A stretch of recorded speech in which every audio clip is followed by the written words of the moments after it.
கடலை எதற்கு ஒப்பிடப்பட்டு சொல்லப்படுகிறது என்றால், ஒன்று உலகம். சொல்லுங்க, ஒன்று உலகம். ரெண்டாவது, இந்த கடல் என்பது எந்த கடலை குறிக்குதுன்னா சவக்கடல். எந்த கடலை குறிக்கிறது? சவக்கடலை குறிக்குது.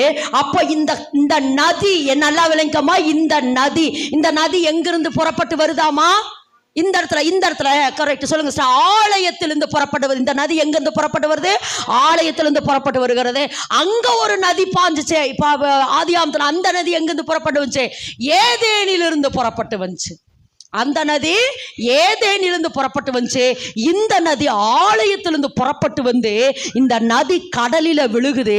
இந்த நதி கடலில விழுந்த உடனே இந்த நதி என்ன ஆயிடுச்சாமா? இந்த தண்ணீர் எல்லாம் ஆரோக்கியமாயிற்று, சுகமாயிற்று.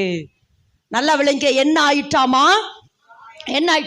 இப்ப இந்த நதியை ஒண்ணு பரிசுத்த ஆவியானவருக்கு அடையாளம்.